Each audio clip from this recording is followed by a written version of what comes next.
Good morning Telangana. నేను సంగప్ప. ఇవాళ పేపర్లో వచ్చినటువంటి ముఖ్యమైన వార్తలు చూసి వాటిని విశ్లేషిద్దాం. ఈరోజు 3 అంశాలు ప్రధానంగా ఉన్నాయి. ఒకటి, అసెంబ్లీలో సీఎం కేసీఆర్ నిన్న గవర్నర్ ప్రసంగానికి ధన్యవాదం తెలిపే తీర్మానంపై మాట్లాడారు. చాలా సంచలనమైనటువంటి విషయాలు చెప్పారు.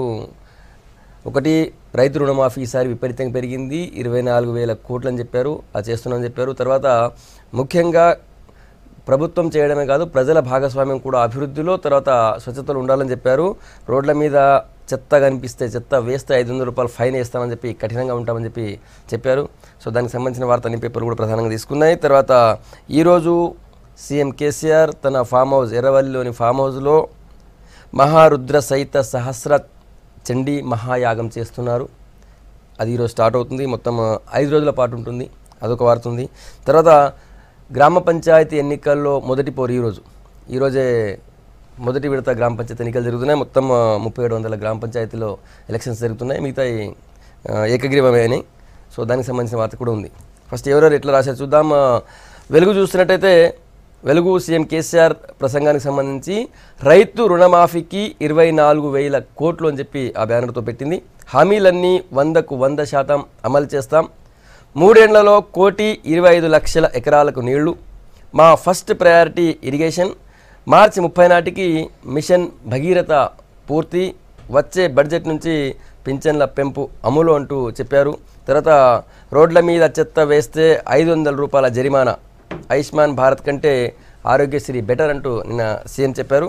అదే బ్యానర్గా ప్రధానంగా వెలుగు పబ్లిష్ చేసింది. తర్వాత ఎర్రవల్లిలో ఉన్నటువంటి మహాయాగానికి సంబంధించినటువంటి ఒక ఫోటోని పబ్లిష్ చేసింది, ఎర్రవెల్లికి యాగ శోభ అన్న బ్యానర్తో. తర్వాత ఇయ్యాలనే తొలి పంచాయతీ అన్నటువంటి బ్యానర్తో ఈరోజు మొదటి విడత ఎలక్షన్కి సంబంధించినటువంటి వార్తను పబ్లిష్ చేసింది వెలుగు. ఉదయం 7 గంటల నుంచి మధ్యాహ్నం 1 గంట వరకు పోలింగ్, 2 గంటల నుంచి కౌంటింగ్, వెంటనే ఫలితాలు, సర్పంచ్ ఉప సర్పంచ్ ఎన్నిక. అది వెలుగు రాసింది. ఇక ఈనాడు చూద్దాం. ఈనాడు చూసినట్టయితే సీఎం కేసీఆర్ ప్రసంగానికి సంబంధించి అసెంబ్లీలో చెప్పినవన్నీ చేస్తాం అన్నటువంటి బ్యానర్తో పబ్లిష్ చేసింది. అవసరమైతే కొత్త నిర్ణయాలు తీసుకుంటాం. ఏప్రిల్ నుంచి ఆసరా, రైతు బంధు సాయం పెంపు అంటూ పబ్లిష్ చేసింది ఈనాడు. తర్వాత వేరే వార్త చూసినట్టయితే 2 రోజుల పాటు హైదరాబాద్లోని నోవాటెల్లో తెలంగాణ జాగృతి ఆధ్వర్యంలో అంతర్జాతీయ యువ నాయకత్వ సదస్సు జరిగింది. నిన్ననే ముగిసింది. దానికి సంబంధించినటువంటి ఫోటోను పబ్లిష్ చేస్తూ సుస్థిరాభివృద్ధి యువతతోనే సాధ్యమని చెప్పి అక్కడ వచ్చినటువంటి వక్తలు చెప్పారు. గవర్నర్ నరసింహన్ పాల్గొన్నారు నిన్న క్లోజింగ్ సెరమనీలో. ఆ వార్త ఒకటి ప్రధానంగా ఉంది. పల్లెపోరు నేడే అన్నటువంటి బ్యానర్తో ఉదయం 7 గంటల నుంచి తొలి విడత పంచాయతీ ఎన్నికలు, 1 గంట వరకు పోలింగ్, ఆ వెంటనే ఓట్ల లెక్కింపు అని చెప్పి తీసుకుంది ఈనాడు. నెక్స్ట్ ఆంధ్రజ్యోతి చూద్దాం. ఆంధ్రజ్యోతి ఏప్రిల్ 1 విడుదల అన్నటువంటి బ్యానర్తో సీఎం కేసీఆర్కి సంబంధించినటువంటి ప్రసంగాన్ని తీసుకుంది. వచ్చే ఆర్థిక సంవత్సరం నుంచి పింఛన్ల పెంపు, నిరుద్యోగ భృతి అమలుకు కొంత జాప్యం తప్పదు అన్నటువంటి బ్యానర్తో ఆ వార్తను తీసుకుంది. తర్వాత నేటి నుంచే కేసీఆర్ చండీయాగం, టీఆర్ఎస్ ప్రజాప్రతినిధులకు ఆహ్వానం అన్న బ్యానర్తో ఆ వార్తను పబ్లిష్ చేసింది. తర్వాత సీఎం అసెంబ్లీలో చెప్పింది, రోడ్డుపై చెత్త వేస్తే 500 ఫైన్ అన్నటువంటి బ్యానర్తో అది కూడా తీసుకుంది. ఇతరులకు ఇబ్బంది కలిగేలా ప్రవర్తిస్తే 1000 రూపాయలు, గ్రామ పంచాయతీ స్థలాలను ఆక్రమిస్తే 2,000 రూపాయలు ఫైన్ అంటూ నిన్న సీఎం చెప్పారు. అది హైలైట్ చేసింది. తర్వాత ఇంకొక వార్త ఉంది. సీఎంతో సండ్ర భేటీ అన్నటువంటి బ్యానర్తో ఇంకొక వార్తను తీసుకుంది. గంటసేపు ఏకాంత చర్చలు, త్వరలో గులాబీ గూటికి చేరే ఛాన్స్, ప్రగతి భవన్కు వెళ్తే తప్పేంటి అని ప్రశ్న అన్నటువంటి బ్యానర్తో అది తీసుకుంది. తర్వాత నమస్తే తెలంగాణ చూద్దాం. నమస్తే తెలంగాణ జాగృతి నిర్వహించినటువంటి 2 రోజుల సదస్సుకు సంబంధించిన వార్తని మేము హైలైట్ చేసింది.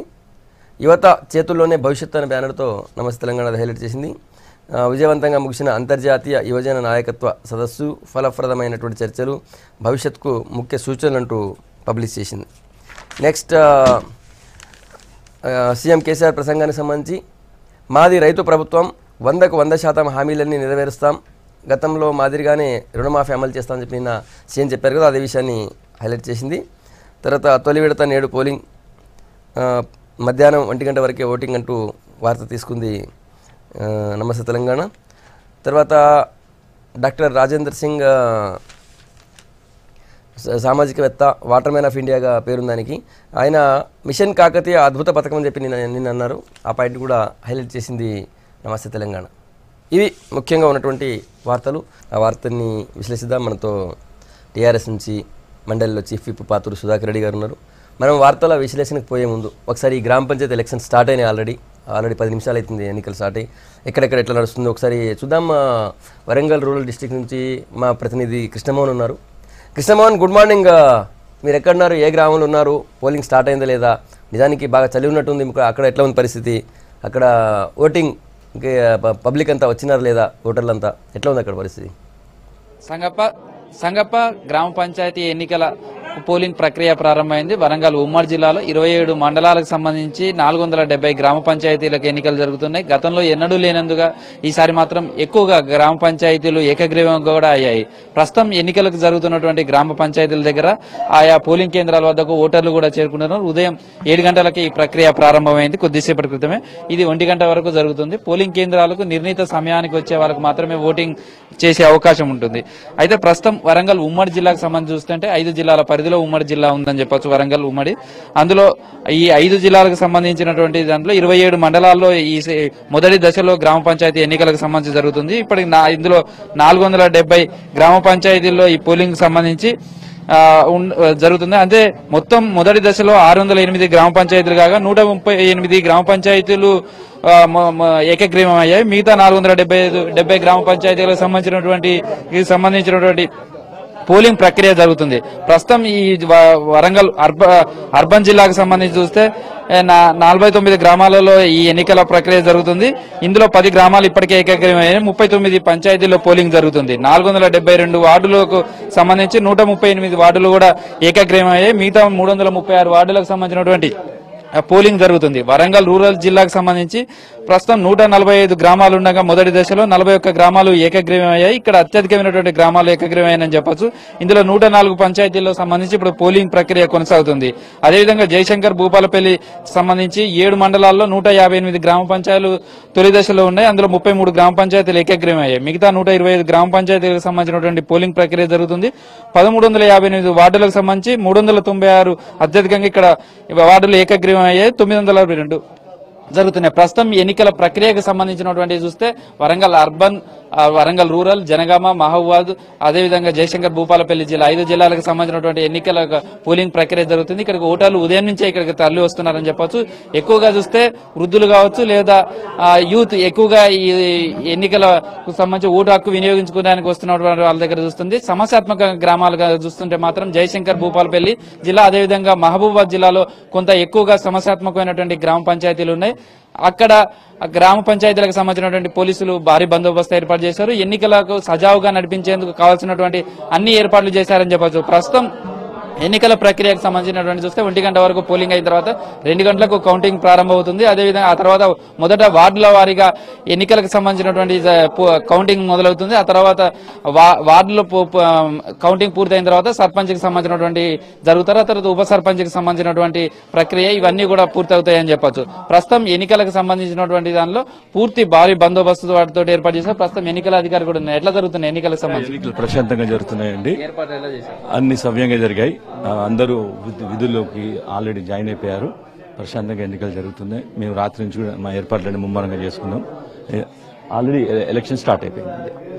ఇది ప్రస్తుతం ఎన్నికలకు సంబంధించిన అధికారులు కూడా పూర్తి స్థాయిలో ఏర్పాటు చేస్తారు. మొదటి దశకు సంబంధించి 470 గ్రామాలలో ప్రస్తుతం వరంగల్ ఉమ్మడి జిల్లాకు సంబంధించినటువంటి పోలింగ్ ప్రక్రియ ప్రారంభమైంది. Sangappa right, thank you Krishnamohan. మరిన్ని అప్డేట్స్ కోసం మళ్ళీ మిమ్మల్ని సంప్రదిస్తాం.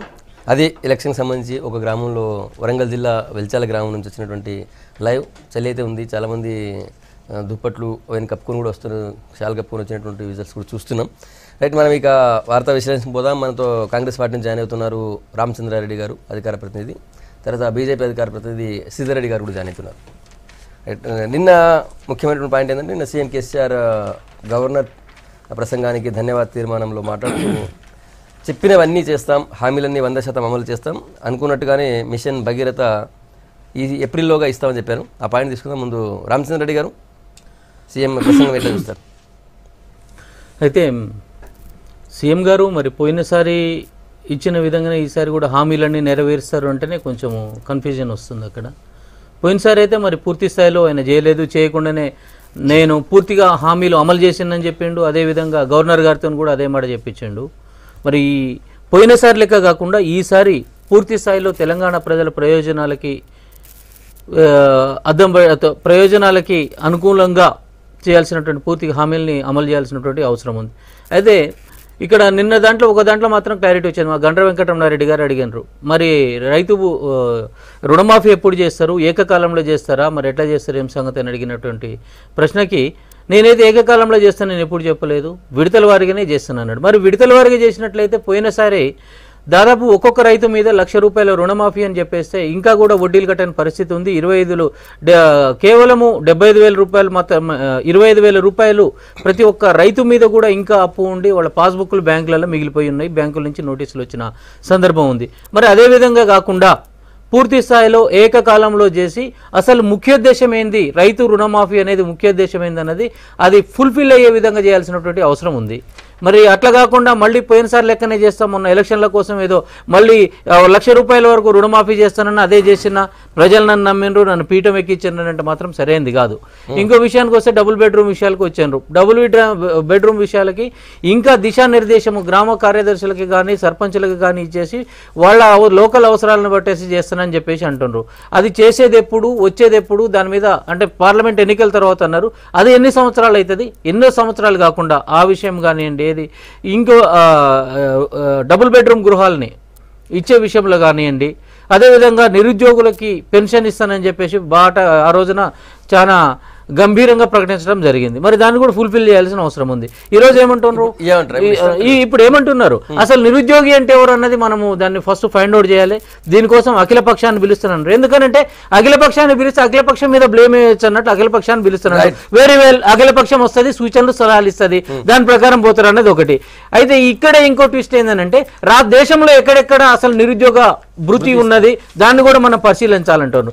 దేశమంతా నా యొక్క ఇవి ఉన్నాయి పథకాలన్నిటిని కూడా ఆదర్శంగా తీసుకుంటుంది అన్నటువంటి క్రమంలో మరి నిరుద్యోగ భృతి విషయంలో వేరే రాష్ట్రాల మీద మనం ఆధారపడాల్సిన అవసరం ఏంది? ఇవన్నీ కూడా కాకుండా ఈ ట్విస్టులు ఏమొద్దు.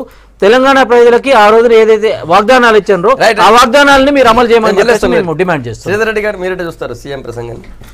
అంటే ఒకటి, ఇది తొలి శాసనసభ సమావేశం కాబట్టి ఎన్నికల తర్వాత ప్రజల మద్దతు మెజారిటీ టీఆర్ఎస్ పార్టీకి వచ్చింది కాబట్టి ఒకటి చెప్పినవన్నీ చేస్తామనే మాటను మనం స్వాగతించాల్సిన అవసరం మాత్రం ఖచ్చితంగా ఉంది.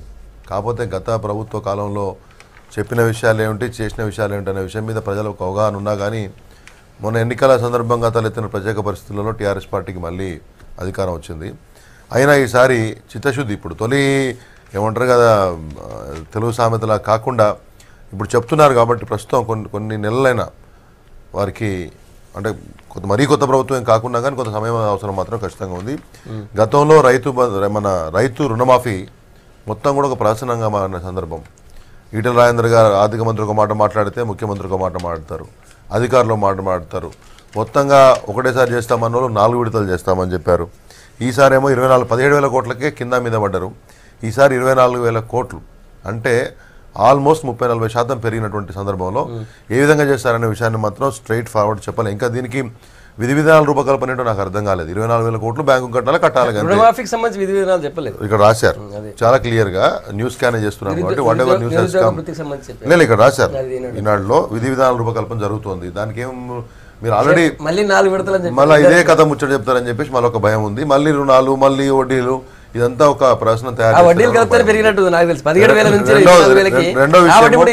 ఒక విషయం మాత్రం నేను అభినందించదు తప్పదు ఏంటంటే కల్తీల గురించి మాట్లాడారు. కారం, నూనె, ఉప్పు, పాలు కూడా కల్తీ చేస్తున్నారు. నిజంగా కూడా ప్రభుత్వం చిత్తశుద్ధితోటి ఈ కల్తీ వ్యవహారాన్ని పట్టించుకుంటే మాత్రం రాష్ట్రంలో ప్రజల ఆరోగ్యానికి కొంత మంచి జరుగుతుంది. కానీ ఒక అబద్ధం మాత్రం బ్రహ్మాండంగా చెప్పారు. ఆరోగ్యశ్రీ బాగుందని అన్నారు, కాదని నేను అనట్లేదు. కానీ ఆయుష్మాన్ భారత్ కంటే బాగుందని చెప్పి మాట్లాడడం, ప్రజలను మభ్యపెట్టడమే.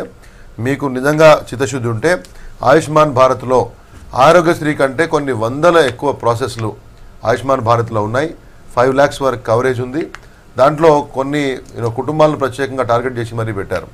అది తీసుకోకుండా ఇవాళ ఆరోగ్యశ్రీకి కూడా బిల్లులు కట్టకుండా ఈ ప్రభుత్వము పేదలను ఇబ్బందులకు గురి చేస్తా ఉంది. ఆ విషయాన్ని కూడా వారు రివ్యూ చేయాలా. ఫైనల్ గా ఒకటి ఏంటంటే 2 లక్షల కోట్లు దాటుతుందని చెప్పేసి గొప్ప చెప్తున్నారు బడ్జెట్. ఇలా రాష్ట్రంలో దగ్గరగా అన్ని ప్రాజెక్టులో లేకపోతే అన్ని విషయాలు కలిసి 17,000 కోట్లకు పైగా పెండింగ్ బిల్లులు ఉన్నాయి. మంత్రులు లేరు. ప్రభుత్వం ఆల్మోస్ట్ స్టాండ్ స్టిల్ నిస్తేజ పరిస్థితులలో ఉంది. వీలైన తొందరగా మంత్రివర్గాన్ని ఏర్పాటు చేసి ఈ బిల్లులు క్లియర్ చేసి కొత్త పనులకు శ్రీకారం చుట్టగలిగితే నా తప్పితే మళ్ళీ మాటలు ఘనం. ఎందుకంటే పేపర్లు బ్రహ్మాండంగా ముఖ్యమంత్రి గారు నోట్లో గొంతులో ఉండగానే రాసేస్తున్నారు వీళ్ళు, రజనీకాంత్ సినిమాల లాగా. సుధాకర్ రెడ్డి గారు చాలా ఆరోపణలు చేశారు ఇద్దరు కూడా. సంగప్ప గారు ఎందుకంటే ప్రథమంగా రెండో సభ ఏర్పాటైన తర్వాత మొదటి సెషన్లో గవర్నర్ గారి ప్రసంగం ఉంటుంది. ఆ ప్రసంగం మీద నిన్న ధన్యవాదాలు చెప్పేటువంటి ఒక తీర్మానం మీద చర్చ. అసలు గవర్నర్ గారు మన యొక్క ప్రభుత్వం యొక్క పనితీరు ఏ విధంగా ఉన్నదనేటువంటిది దాన్ని ప్రతిబింబించేదే గవర్నర్ గారి యొక్క ప్రసంగ పాఠమే అది. ఆ ప్రసంగ పాఠం మీద వీళ్ళందరూ కూడా చర్చ చేస్తూ పలు అంశాలు కూడా ప్రస్తావిస్తారు. నిజాలే ఉంటాయి. అదే నిజాలు ఉన్నాయి కాబట్టి ఎందుకంటే గతంలో కూడా విమర్శలు వస్తూ వచ్చినాయి. ఒక వెరైటీగా ఉండాలి, ఎందుకొరకంటే ఆ డాక్యుమెంట్ అనేటువంటిది స్పష్టంగా ఉండాలనేటువంటి ఒక దృక్పథంతో అన్ని నిజాలతో కూడుకున్నటువంటిది ఏర్పాటు చేసినటువంటి ఒక డాక్యుమెంట్ అది. ఆ డాక్యుమెంట్ మీద చర్చ జరుగుతూ వచ్చింది. పెద్దలు రామచంద్రారెడ్డి గారు మొదలే విమర్శ మొదలుపెట్టారు. అందుకొరకే నిన్న ముఖ్యమంత్రి గారు చెప్పారు, అయ్యా కొత్తగా వచ్చినాం, మేము 2 రోజులు ఆయన వచ్చి, కాబట్టి ఇప్పుడిప్పుడే కాదు సరి అయినటువంటి సూచనలు ఇవ్వండి, గతంలో ఉన్నటువంటి అనుభవాలు పురస్కరించుకొని అటువంటి పొరపాట్లు జరగకుండా జాగ్రత్తలు తీసుకున్నాం అనేటువంటి ఒక మాట ముఖ్యమంత్రి గారు పర్యాయాలు చెప్తారు. వారు గండ్ర వెంకటరమణారెడ్డి గారిని ప్రస్తావించారు కాబట్టి గండ్ర వెంకటరమణారెడ్డి గారికే చెప్తూ వచ్చిండు ఆయన, అయ్యా ఇట్లా కాదు ఇట్లా అనేటువంటి ఒక విషయం అంతా కూడా స్పష్టంగా చెప్పిండు. వారు 3 అంశాలు లేవనెత్తారు. ఒకటి ఏంటంటే రుణమాఫీ అనేటువంటి ఒక విషయంలో స్పష్టంగా మేము 1 లక్షలోపు ఉండేటువంటి ఒక రుణాలే మాఫీ చేస్తామనే మాట చెప్పినాం. మీ లెక్క కాంగ్రెస్ పార్టీ గతంలో కూడా 2 లక్షల వరకు రుణాలు మాఫీ చేస్తామన్నారు, ప్రజలు నమ్మలేదు. మీరు ఏకమొత్తంలో ఇస్తామని ప్రజలు నమ్మలేదు, ఎందుకంటే మీరు పంజాబ్లో ఇవ్వలేదు, మొన్న వచ్చినటువంటి రాష్ట్రాల్లో ఇంతవరకు కూడా సంతకం ఒక్క పైసా కూడా ఇవ్వలేదు, ఎక్కడ కూడా మీరు ఇవ్వలేదు అనేటువంటి మాట కూడా ప్రస్తావించారు. కాబట్టి మేము మాత్రం ఎక్కడ కూడా ఒకే పర్యాయం ఇస్తామనేటువంటి ఒక మాట చెప్పలేదు. 1 లక్షలోపు ఉండేటువంటి ఒక రుణాలన్నీ కూడా ఇస్తామని చెప్పినాం. ఆ రుణాలన్నీ కూడా 24,000 కోట్లు అవుతుంది అనేటువంటి ఒక విషయాన్ని కూడా చెప్పినాం. గతంలో కూడా నిన్న ముఖ్యమంత్రి గారు స్పష్టంగా మరొక మాట కూడా చెప్పిండు, ఎన్ని వాయిదాల ప్రకారం ఇస్తామన్నది కాదు, వాళ్ళకొక్క పైసా అప్పు లేకుండా పూర్తిగా చెల్లిస్తామనేటువంటి ఒక మాట. గతంలో కొన్ని బ్యాంకులలో కొన్ని పొరపాట్లు జరిగినది కూడా ప్రస్తావించి అటువంటి జరగకుండా వారికి ఒక్క పైసా కూడా అప్పు లేకుండా జాగ్రత్త పడతాము అనేటువంటి ఒక మాట కూడా చెప్పినాం. కాబట్టి ఎక్కడ కూడా అబద్ధం అనేటువంటిది మాట్లాడే ప్రసక్తి లేదు. కాబట్టి వారు అనుకున్నట్టుగా ఎక్కడ కూడా అన్యాయం జరగదు రైతులకు.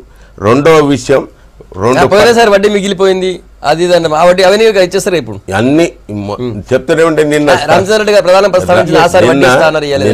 స్పష్టంగా 1 పైసా కూడా అప్పు లేకుండా ఏదైతే ఉన్నదో ఆ అప్పు అంతా కూడా మాఫీ చేస్తాం అనే 1 లక్షలోపు ఉండేటువంటి 1 లక్షలోపు మళ్ళీ 1 లక్షకు పైబడి ఉండేటువంటి వాటి 1 లక్ష వరకు అన్నట్లు 1 లక్ష ఉంటే మీకు 1 లక్ష రూపాయలు చేస్తారు. అంతే 99,999 వరకు లేకుంటే 1 లక్ష వరకు అంతే ఉంటదా. మేము ఏదైతే అన్నామో బ్యాంకర్ల దగ్గర సరిగ్గా లెక్కలున్నాయి, ఆ లెక్కల ప్రకారం. రెండో పడక గదుల ఇండ్ల విషయంలో కూడా ప్రస్తావించారు వారు. మేము స్పష్టంగా చెప్పినాం, ఏదైతున్నదో వాటిని నిర్మాణం చేస్తాం, ఆ నిర్మాణం చేసి ఇస్తామనేటువంటి ఒక మాట చెప్పినాం. మీ లెక్క ఏదో పడితే అది గతంలో కూడా ఈ కాంగ్రెస్ హయాంలో ఇన్నిండ్లు కట్టామనేటువంటి ఒక మాట చెప్పినాం. ఒక గ్రామంలో ఎన్నైతే అవసరం ఉన్నాయో 100 ఇండ్లు అవసరం ఉంటే 150 ఇండ్లు కట్టినట్టుగా మీరే లెక్కలు చెప్పారు. మరి ఇవన్నీ మళ్ళీ ఇండ్ల యొక్క అవసరం ఎందుకు పడుతుంది అనేటువంటిది కూడా ప్రస్తావించింది నిన్న ముఖ్యమంత్రి గారు. రాజాసింగ్ ఒకటి అడిగారు, బీజేపీ రాజాసింగ్ 10,000 ఇళ్ళు కట్టడానికి మీకు 4.5 ఏళ్ళు పట్టింది, మరి ఇప్పుడు 2 లక్షల ఇళ్ళు ఎప్పుడు కడతారు? 2,70,000. ఇప్పుడు 2,70,000 ఇండ్లు నిర్మాణంలో ఉన్నాయి. నిర్మాణం కాదు, అనుమతులు వచ్చినాయి. అనుమతులు వచ్చినాయన్నారు గవర్నర్ గారు. నిర్మాణం కాదు. కాదే మళ్ళదే మాట్లాడతావు. అనుమతులైనా నిర్మాణంలో నిన్ననే చెప్పిండు స్పష్టంగా. ఒక మడికొండలోనే సుమారు 45,000 ఇండ్ల నిర్మాణం జరిగింది అనేటువంటి ఒక మాట ముఖ్యమంత్రి గారే చెప్పిండు. కాబట్టి ఆ రకంగా సిద్దిపేటలో 3,000 ఇండ్లు నిర్మాణం జరుగుతుంది, సిరిసిల్లలో జరుగుతుంది, ఇతరత్ర పట్టణాలలో అన్నిట్లలో కూడా జరుగుతుంది, ఖమ్మంలో జరుగుతుంది, హన్మకొండలో జరుగుతుంది. కాబట్టి ఆ రకంగా నిర్మాణంలో ఉన్నదా లేవా అని తెలుసుకో. కాబట్టి ఏదైతే గవర్నర్ గారి ప్రసంగంలో ఏదైతే చెప్పినామో అదే సాక్ష్యంగా ఉంటూ వచ్చింది. మూడవ విషయం ఏదైతేనో నిరుద్యోగ భృతి విషయంలో స్పష్టం చేసినాం. ఇవాళ కాదు, ఎన్నికల సందర్భంగానే చెప్పినాం. ఉన్న ఫలంగా నిరుద్యోగ భృతి అనేది ఇచ్చడానికి వీలుండదు. ఎందుకొరకని లేదు, ఏ రకం నియమ నిబంధనలు రూపొందించాలని ఆ రోజే చెప్పినాం. ఆ రోజు ప్రెస్ కాన్ఫరెన్స్ పెట్టి చెప్పిండే. ప్రెస్ కాన్ఫరెన్స్ పెట్టి ఎందుకు అంటే మేము అధ్యయనం చేస్తామనేటువంటి ఒక మాట చెప్పినాం. మేము నీకు కావాలంటే నువ్వు చేయవే, నీకు నిమిషంలో చూమంతరంటే వేసేటువంటిది అయితే కాదు, అది డబ్బులు ఇచ్చేటువంటి ఒక వ్యవహారం. అంత తొందరగా జరిగేటువంటి మీరు ఇప్పుడు ఒకటి ఇస్తేనేమో తప్పులు ఎడ్లు కొడతాయి. ఆ తప్పులు జరగకుండా జాగ్రత్తగా వివరించి అందరికి చెల్లుబాటు అయ్యేటట్టుగా చూడన్నా వద్దా? కాబట్టి అటువంటి పొరపాట్లు చేయమని పలు పర్యాలు చెప్తున్నాం. కాబట్టి చేసే పని పక్కాగా ఉంటది, సరి అయినటువంటి రీతిగా ఇస్తామనేటువంటి ఒక మాట చెప్పినాం. ఏవైతే ఎన్నికల హామీలు ఇచ్చినమో అవి తూచా తప్పకుండా అమలు పరుస్తామనేటువంటి ఒక మాట నిన్న అసెంబ్లీ సాక్షిగా చెప్పినాం. కాబట్టి ఏది కూడా పొరపాటు అయ్యేటువంటి అవకాశం ఉంటుంది. ఇంకొకటి ఆయుష్మాన్ భారత్ గురించి నిన్ననే రామచంద్రరావు గారు మా కౌన్సిల్లోనే ప్రస్తావిస్తే నేను చెప్పిన మా ప్రజలు దాన్ని అంగీకరిస్తలేరయా, ఎందుకంటే మీ షరతులు ఏవైతున్నాయో జరగాలి, షరతులు ఏవైతున్నాయో ఆ షరతులకు మేము కట్టుబడి ఉండేటట్టుగా లేదు. కాబట్టి అందుకొరకే చెప్పినా నిన్న 25,000 రూపాయలు ఏవైతున్నాయో అవి కట్టే పరిస్థితులు లేదని చెప్పినాం. కాబట్టి అందుకొరకే ప్రజలు మరి ఎట్లా అంటే కాబట్టి అందుకొరకే మీ షరతులు వారు కూడా అంగీకరించారు. కాబట్టి దానికన్నా ఆరోగ్యశ్రీ పథకమే బాగున్నదని మేము భావించినాం. మా రాష్ట్ర అది మీ రాష్ట్రాల్లో అమలు చేసి చూపించుంటాయా? కాబట్టి ఎందుకు అది చూద్దాం, అది బాగున్నట్టయితే దేశవ్యాప్తంగా అబద్ధాలు ఆడతారు చూడు. ఇట్లా నిన్నగాక మొన్ననే ప్రకటిస్తే దేశవ్యాప్తంగా నిన్నగా మొన్నగాక అవుతుంది. ఇప్పటికే మీరా అమలు చేస్తుంటారు ఏదైనా చేస్తుందంటే కేవలం టీఆర్ఎస్. అందుకని 25 లక్షల మందికి పైకి ఇప్పటికే దాని ద్వారా లబ్ధి పొందారు. గణాంకాలు చూసుకోండి అన్న. కాదు మీ అసెంబ్లీ కార్యదర్శిని అడుగు తెచ్చిస్తుంది చేతగాక. ఒకటి గుర్తుపెట్టుకోండి, ఇక్కడ ఖచ్చితంగా మేము రేపు విడుదల చేస్తాము. ఆయుష్మాన్ భారత్ ఆరోగ్యశ్రీ కంటే మెరుగైన పథకం అని అన్ని రాష్ట్రాలు తీసుకున్నాయి. అంటే మిగతా రాష్ట్రాల్లో తెలియదా? కాంగ్రెస్ పార్టీ రాష్ట్రాలు కూడా తీసుకున్నాయి. మీరెందుకు తీసుకోలేదంటే ఇక్కడ ఏంటంటే కేంద్ర ప్రభుత్వానికి ఇక్కడ ప్రచారం వస్తుందని మీరు తీసుకోలేదు. నాకు అర్థం కాలే. ఇప్పుడు ఇంతమంది మహానుభావులు మీ దగ్గర పెట్టుకొని నిరుద్యోగి ఎవరని కనుక 5 నెలలు కావాలా? నిరుద్యోగులకు ఉద్యోగాలు ఒక్కటి కూడా ఇవ్వకుండా 5 ఏళ్ళు గడిపారు, ఒక్క ఉద్యోగం రాలేదు. నిరుద్యోగి అని తెలుసుకోవాలంటే 5 నెలలు పడుతుంది. ఇట్లా మాట్లాడరు వంగదోలే మాట్లాడద్దు. మేము గత సంవత్సరం గత దాంట్లో నిరుద్యోగ ప్రస్తావన లేదు. మరి ఈసారి మేము ఎన్నికల హామీ కాంగ్రెస్ పార్టీ రామచంద్రరెడ్డి 5 నెలల కాలం పడుతున్నారు విధి విధానాలు ఇవ్వడానికి. 5 నెలలు చెప్పలేదు మొదటిసారి అబద్ధం. మళ్ళా 5 నెలల కాలం పడుతుంది గ్యారంటీ. 5 నెలల కాలం మాట్లాడితే సుధాకర్ రెడ్డి గారు మేమే అడ్డం రావాల్సి వస్తే నీ ఒక్క మాట నిర్ణయం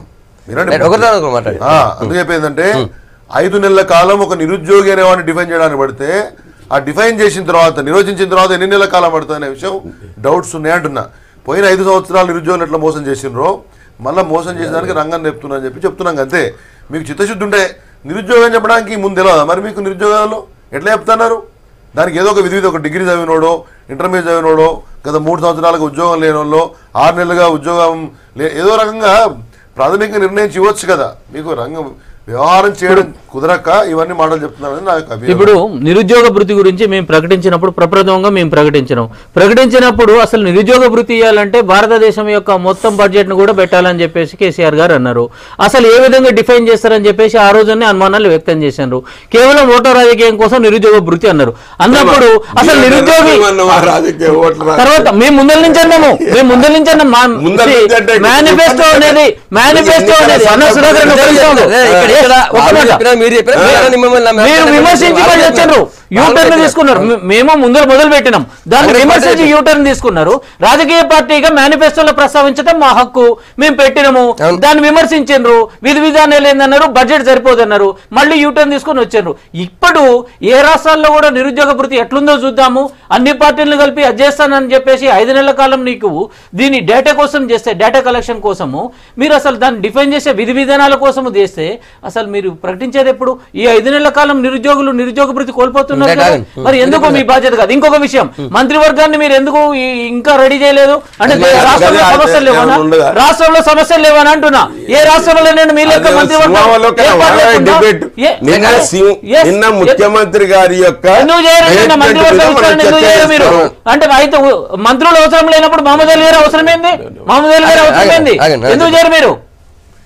ఒకటి రామచంద్రారెడ్డి గారికి మళ్ళొక్క మారి విజ్ఞప్తి చేస్తున్నా, మీరు ఏదైతే హామీలు ఇచ్చిండ్రో అంటే కేవలం ఒక నిరుద్యోగ భృతి కాదు, అన్ని హామీలన్నీ కూడా లెక్క పెడితే దేశ బడ్జెట్ సరిపోలేదు అనేటువంటి ఒక మాట చెప్పిన మాట వాస్తవం, నేను కాదంటలేను కదా. రెండో విషయం చెప్పకు. కాబట్టి దాంట్లో ఒక భాగం నిరుద్యోగ భృతి మాకు కూడా మేము ఆలోచన చేసినాం. ఎస్, ఇది ఇతర రాష్ట్రాల్లో కూడా అమల్లోకి వస్తుంది కాబట్టి బాగుంటుంది అనేటువంటి దృక్పథంతో మేము ప్రకటన చేసినప్పుడే స్పష్టంగా ప్రెస్ కాన్ఫరెన్స్ లో మా ముఖ్యమంత్రి గారు స్పష్టంగా చెప్పాడు. మన ముఖ్యమంత్రి ఆ అంశాలన్నిటి కూడా ఇతర రాష్ట్రాల్లో ఎట్లా అమలవుతుంది, ఎక్కడి నుంచి తీసుకోవాలి, ఎవరెవరు అర్హులు ఉంటారు అనేటువంటి దాని మీద అధ్యయనం చేస్తాం. దాన్ని 4-5 మాసాల్లో పూర్తి అయింది అనేటువంటి ఒక మాట చెప్పినాం. ఆ మాట కట్టుబడి ఉండేటువంటి రీతిగానే చేసి చూపిస్తామనేటువంటి ఒక మాట చెప్పినాం. ఏది కూడా అబద్ధం మాట లేదు. నిజంగా దేశానికి ఆదర్శంగా ఉండేటువంటి రీతిగా గవర్నర్ గారి ప్రసంగం ఉన్నది. ఆ ప్రసంగానికి జవాబు మా రాష్ట్ర ముఖ్యమంత్రి గారు స్పష్టంగా వివరించారు. Right sir. రామచంద్ర రెడ్డి గారు, సరే ఈ నిరుద్యోగ భృతి ఇవన్నీ మీరు మాట్లాడినారు. నిన్న కొన్ని విషయాలు కొత్తగా చెప్పినాను. అంతకుముందు పంచాయతీరాజ్ చట్టం వచ్చినప్పుడు చెప్పినారు, కానీ నిన్న చాలా సీరియస్ అయిపోయినారు. ఎవరైనా చెత్త వేస్తే 500 రూపాయలు ఫైన్ వేస్తాం, గజం జాగా కబ్జా చేసిన 2000 రూపాయలు ఫైన్ వేస్తాం కేసీఆర్ చెప్పారు. తర్వాత ముఖ్యంగా ఫుడ్ గురించి చెప్పారు. నిజంగానే చాలా కల్తీ అయిపోయింది. మనం ఏం తిన్నా కూడా అది కల్తీ లేని దొరకలేని పరిస్థితి. మనం స్వచ్ఛమైన తింటే చివరికి మనం తట్టుకోలేము, ఎందుకంటే మన బాడీ అట్లా అలవాటు అయిపోయింది. సో అది కంట్రోల్ చేస్తామంటున్నారు. సాధ్యమవుతుంది? సరే, దాన్ని అయితే స్వాగతిస్తున్నాం. కంట్రోల్ చేయాల్సిన అవసరం ఉంది. చేస్తారని చెప్పేసి నమ్ముతున్నాం. చేయాల్సిన అవసరం తక్షణం ఉంది. ఎందుకంటే ఎన్నో సందర్భాల్లో చూసినాం, నకిలీ ఆయిల్ అని చెప్పేసి, ఏది జంతువుల వ్యర్థ నుంచి ఆయిల్ తీస్తుందని చెప్పినాము, పాలేమో సింథటిక్ పాలు అని చెప్పి. ఎంత దౌర్భాగ్యం అంటే దీన్ని, అంటే ఇక్కడ రాజకీయం కాదు, మనం ఒక ప్రభుత్వం అన్నది ఏ పార్టీ ఉండదు. ఈ మాఫియా రాజకీయ నాయకులు ఉన్నారు, మరి సాధ్యమైతే ఖచ్చితంగా. దీని అంతటి కూడా నేను ఒకటే కారణం అంటే రాజకీయం కాదండి, జ్యుడిషియరీ కారణం అంట. జ్యుడిషియరీకి కారణం ఏంటంటే పాతకాలపు చట్టాలు పోలీసుకి ఏది ఇన్వెస్టిగేషన్. ఎందుకంటే బీయింగ్ అన్ అడ్వకేట్ గా నేను ప్రాక్టికల్ గా పీపీగా ఉన్నప్పుడు కూడా చూసిన కాబట్టి ఇన్వెస్టిగేషన్ విషయంలో డిఫెక్టివ్ ఇన్వెస్టిగేషన్ ఉంది. ఎందుకంటే పోలీసు వాళ్ళు కూడా చేయలేని సందర్భాలు ఉన్నాయి కాబట్టి ఈ విధంగా కాకుండా ఖచ్చితంగా స్ట్రింజెంట్ యాక్షన్ తీసుకునే విధంగా చట్టాలు తీసుకురావాలి. 500 పెనాల్టీ కాదు, ప్రతి దానికి క్రిమినల్ ప్రాసిక్యూషన్ ఉండాలి. పెనాల్టీ ఏముంది? 1 లక్ష రూపాయలు బిజినెస్ చేస్తాడు, 1000 రూపాయలు కట్టిపోతాడు, ఏముంది? అదేవిధంగా అగ్రికల్చర్కి సంబంధించిన రిలేటెడ్ ఫ్యూరియస్ సీడ్స్ యాక్ట్ కానివ్వండి, ఇవన్నీ కూడా ఏముంది? 25,000 రూపాయలు పెనాల్టీ అంటారు. దానికోసం ఆ పెనాల్టీ కడతాడు, కోట్ల బిజినెస్ చేసుకుంటాడు, ఏం పోయేది ఏమున్నది? దీని గురించి ఇంత ముందర గవర్నర్ గారికి కలిసి ఒక అగ్రికల్చర్కి సంబంధించింది స్పెషల్ కోర్టు కాన్స్టిట్యూట్ చేయండి, ప్రతిదాన్ని కూడా చట్టాలు మార్చేసి మళ్ళీ కూడా కఠినంగా శిక్షలు ఉండేటట్లు చేయండి అని చెప్తున్నాం. ఇప్పటికైనా ప్రభుత్వం వాళ్ళు ఏంటంటే పెనాల్టీలతో సరిపుచ్చొద్దు, పెనాల్టీతో కాకుండా స్ట్రింజెంట్ యాక్షన్ తీసుకునే విధంగా. ఇది ఫుడ్ ప్రాణాలకు సంబంధించింది కాబట్టి నాన్ వేలబుల్ కింద చేసి ఒక SC/ST యాక్ట్ని ఇనిషియల్ డేస్లో ఏ విధంగానైతే ఒక ముఖ్యోద్దేశంతో ప్రవేశపెట్టేసి స్ట్రింజెంట్గా ఎట్లా చేశారో అదే విధంగా దీని మీద తీసుకొస్తే తప్పితే దాంతో ఏమవుతుంది? రైతులు బాగుపడతారు, ప్రజానీకం ఒక క్వాలిటేటివ్ ఫుడ్ తింటుంది, దాంతోనే ఆరోగ్యాలు మంచుకుంటాయి. హాస్పిటల్లో అవసరం తగ్గుతుంది. అంటే ఇంటర్లింక్డ్ ఇవన్నీ పోతాయి. కాబట్టి ఖచ్చితంగా తీసుకోవాల్సిన అవసరం ఉంది. దానికి ప్రతిపక్షంగా మా సహకారం డెఫినెట్లీ ఉంటుంది, తీసుకోవాలి. దాన్ని చిత్తశుద్ధితో చేయాలని చెప్పేసి మేము కోరుతున్నాం. పసిపిల్లలు తాగేటువంటి పాల నుంచి మొదలుకుంటే ఇంట్లో వేసే జీలకర్ర కూడా ఫెవికోల్తో తయారు చేసినటువంటి వారిని పోలీసులు పట్టుకుని లాస్ట్ టైం. అంటే ఇంకొకటి కూడా ఇక్కడ సంగప్ గారు, ఇప్పుడు మనం ప్లాస్టిక్ బియ్యం అది ఇది అని చెప్పేసి ఇంటర్నెట్లలో వస్తుంది. అసలు ప్రభుత్వం ఇట్లాంటి విషయాల్లో ఫేక్ కాబట్టి ప్రకటించాల్సిన అవసరం ఉంది. ప్రకటించాల్సిన అవసరం, ఎందుకంటే ప్లాస్టిక్ బియ్యం ఫేక్ అని తెలియదు పోలీసులు చెప్పినారు. కానీ ఈ కల్తీకి సంబంధించి అయితే ఆల్రెడీ పోలీసులు పట్టుకున్నారు. జీలకర్ర ఆవాలకు సంబంధించి ఫెవికోల్ తయారు చేశారు, ఫెవికోల్ కలర్స్ తయారు చేశారు. ఇంకోటి పట్టుకునేది 10 పైసలు అయితే జరుగుతున్నది 99 పైసలు. కాబట్టి ఇది ఎవరి తెలియని అంశాలేం కాదు. నగరంలో ఉన్నటువంటి ఉన్నతాధికారులు పోలీసు వాళ్ళని కానీ విజిలెన్స్ వాళ్ళని కానీ ఎవరిని ఇట్లా కదిలించినా కానీ ఎక్కడ గోదాములు ఉన్నాయి, ఎవరు చేస్తారు, రిపీటెడ్ గా అదే పని చేసేటువంటి చాలా మంది వ్యాపారులు పిక్ పాకెట్ మెంటాలిటీ. అంటే ఒకసారి పోలీస్ స్టేషన్ వచ్చినా మనకు అదే ముచ్చట్లా. ఎందుకనంటే అదొక నిమిషం అవుతుందండి. అయితే కాబట్టి ఇది దీని ప్రభుత్వం నిజంగా చిత్తశుద్ధితో చేస్తే మంచిది నెంబర్ 1. కానీ ఇది పెద్ద జోక్ ఏంటంటే రోడ్ల మీద చెత్త వేస్తే 500 రూపాయలు జరిమానా. సరే పబ్లిక్ వేస్తే జరిమానా ఎదురు, కానీ మరి రోడ్డు మీరు హైదరాబాద్ నగరంలో పోండి, నేను ఇప్పుడు చెప్తేనేమో మళ్ళీ మీరు మీ నియోజకవర్గం గురించి అని చెప్తారంటారు. కానీ చాలా దగ్గర మీరు హైదరాబాద్ నగరం గురించి మాట్లాడతా, మరి అధికారులే రోజుల తరబడి చెత్త తొలగించిన అధికారులను ఏమనాలి, రోడ్లనే డంప్ యార్డ్లుగా చేసినా పట్టించుకున్నటువంటి మున్సిపల్ అధికారులకు ఎంత జరిమానా ఇస్తారు, నాలాలు ఎక్కడైతే ఉన్నాయో ఆ నాలాలు కుంచుకోబోతుంటే వాటి మీద నిర్మాణాలకు పర్మిషన్ ఇచ్చి అధికారులకే పర్మిషన్ ఇస్తారు. హైదరాబాద్ నగరంలో ఎంత నిర్లక్ష్యంగా తయారైందంటే జిహెచ్ఎంసీలో ఉన్నటువంటి టౌన్ ప్లానింగ్ విభాగంలో ఉన్న అధికారులకు ఉన్నంత నిర్లక్ష్యము, తలపొగరు, స్పందించినటువంటి తీరు, సామాన్యుడు ప్రభుత్వాన్ని చేరుకోలేటువంటి తీరు అయితే ఎంత అధ్వానంగా ఉందంటే, నేను చాలాసార్లు చెప్పాను, అధికారులకు చెప్పాం, షేక్పేటలో ఒక నాలా ఉంటుంది, బయలుదేరిన దగ్గర 100 మీటర్లు వస్తుంది, మీరు ఈ దర్గా దగ్గర వచ్చేవరకు 3 మీటర్లు కాదు కదా, 3 ఫీట్లు లేదు, దాని మీద మొత్తం నిర్మాణాలు కట్టినారు. అక్కడ ఉన్న చెత్తకు ఎవరి మీద మరి జరిమానా ఇస్తారో ముఖ్యమంత్రి గారు చెప్పాలా. ఇక్కడ చాలా నాలాలు, ఇక్కడ మీరు వచ్చినప్పుడు నగర్లో కానీ అన్ని చోట్ల దగ్గర ఉన్నటువంటి నాలాలు మొత్తంగా కంప్లీట్లీ సిల్టెడ్. అవి ఇళ్లకు నీళ్ళు వస్తాయి, ఒక్క నిమిషం, ఇళ్లకు నీళ్ళు వస్తాయి, వాటి ద్వారా పైన హైటెన్షన్ వైర్లకి కింద నిమ్ముపోయి షాకులు తగులుతాయి, వాటిని పట్టించుకోండి. మరి దీనికి ఎవరికి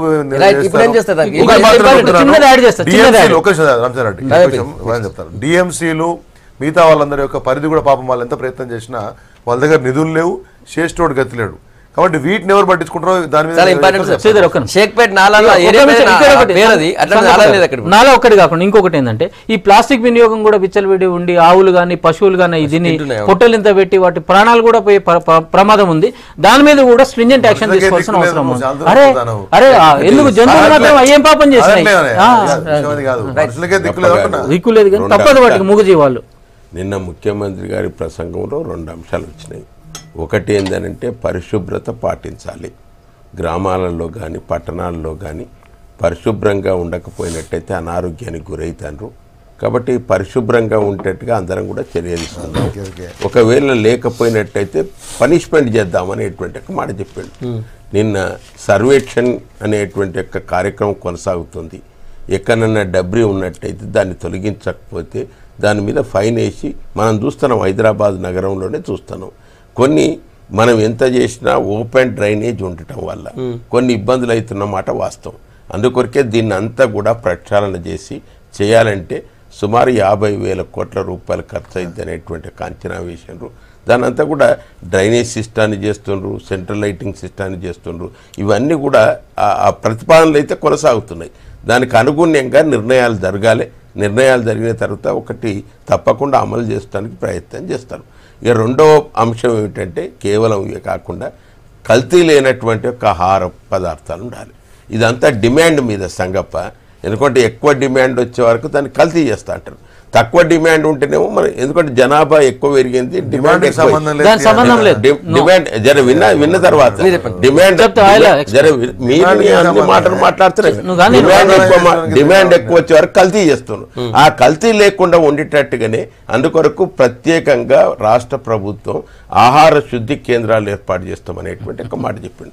ఐకేపీలో ఉండేటువంటి ఒక ఉద్యోగులందరినీ కూడా రెగ్యులరైజ్ చేసి వారిని ఆ ఆహార శుద్ధి కేంద్రాలలో పనిచేసేటట్టుగా చర్య తీసుకుంటున్నాం. హైదరాబాద్ మొత్తంలో జిహెచ్ఎంసీ మొత్తంలో 4-5 ఫుడ్ సేఫ్టీ ఉంటారు.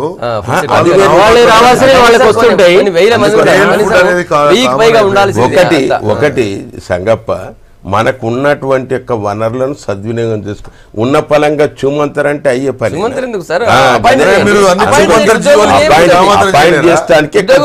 కాబట్టి ఉద్యోగులు నియమించినంత మాత్రాన్ని హైదరాబాద్ లో కాదు కదండి పట్టణాలలో పల్లెటూర్లలో కూడా చాలా ఇబ్బంది వస్తుంది.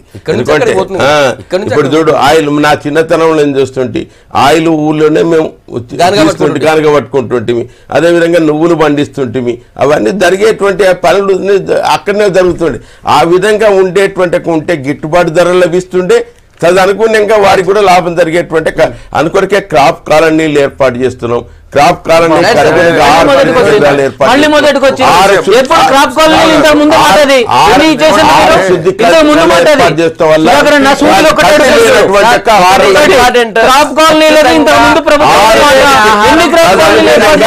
లేకుండా చర్యలు తీసుకోవడానికి ప్రయత్నం చేస్తుంది. కల్తీకి డిమాండ్ కు సంబంధం లేదు. హైదరాబాద్ నగరంలో చాలా మంది అధికార పార్టీ నేతలకు తెలిసే ఎక్కడ జరుగుతుందో కల్తీ అనే విషయం వాళ్ళందరికీ తెలుసు, తెలియని ముచ్చటేం కాదు. కానీ నేనేమంటున్నంటే జిహెచ్ఎంసీ యొక్క జవాబుదారీతనం 2 విషయాల్లో, ఒకటి ఈ డ్రైనేజీ